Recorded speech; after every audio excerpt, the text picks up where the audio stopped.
This is a typical 1 gallon sprayer for weed control or in your yard or garden. And the problem with these is these all have a relatively sharp wand.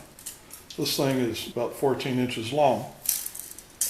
And I have a lot of weed control out in my yard that I need to do. Spot spraying, not broadcast spraying. And so I'm bending over trying to get this to spray in a very specific area. And that's killing my back. I'm going to extend this thing to be about 3 foot long.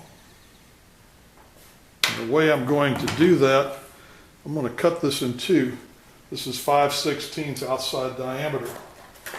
And I'm using some Goodyear radiator overflow tubing that is just under 5/16 inside diameter.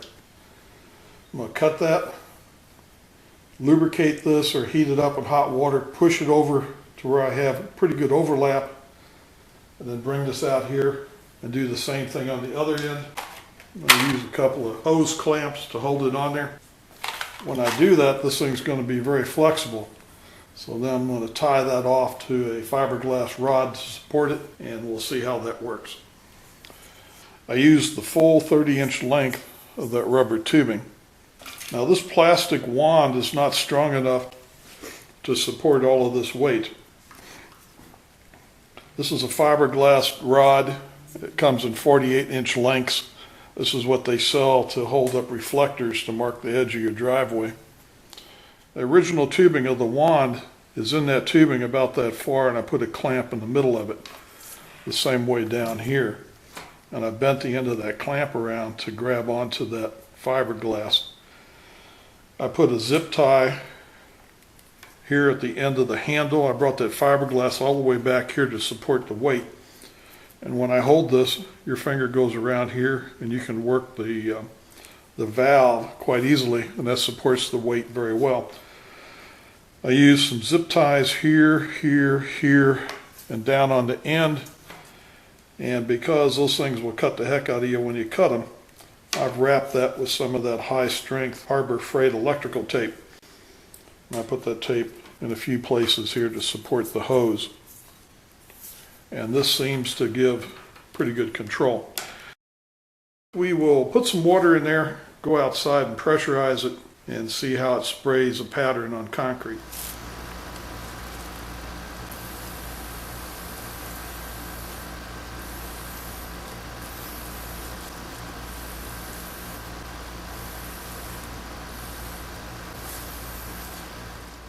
I used this for a couple of hours yesterday, and I sprayed about 4 tanks of persistent weed killer. And when I got done, my back didn't bother me at all. This is very handy, exactly what I wanted. The only difference in control on this will be there'll be a little bit of a time delay from when you push this valve until you get spraying down at the tip. The inside diameter of this 5/16 tubing is about 1/8 of an inch. And the inside diameter of this hose is about 5/16.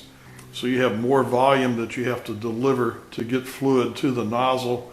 Plus there's probably a little bit of inflation in this relatively soft rubber tubing. And then when you release this, it will continue to spray for a second, but I did not find that to be a problem at all.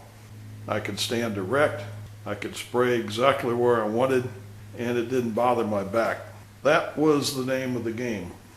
You're using the original wand that's only 14 inches long. If you're bending over, you can only cover about 2 foot to either side of where you're spraying. Using this, which is now 3.5 foot long, you can cover about 4 foot to either side. Not only is it easier to use, but you can cover more ground side to side on a single pass of walking through your yard. This is Home Depot's cheapest in-house sprayer, HDX. It's a 1 gallon size. They also have a 2 gallon size. This was $9 and something plus tax. It was a little over $10. I did not want to cut up a good sprayer until I was sure this was going to work the way I wanted. And it did. I'm quite happy with it. It's a cheap sprayer. It works like a cheap sprayer. No money was wasted in making this. This lid, you will have to tighten the hell out of that to get it to quit leaking air up here. And when you get done using it, you had best loosen this when you set it to one side for storage, or you may have a problem getting it off again. But like any sprayer, once it's used, rinse it out, blow clean water through the tubing, open up that spray nozzle and let it flow a good volume through there, and this thing should last several years.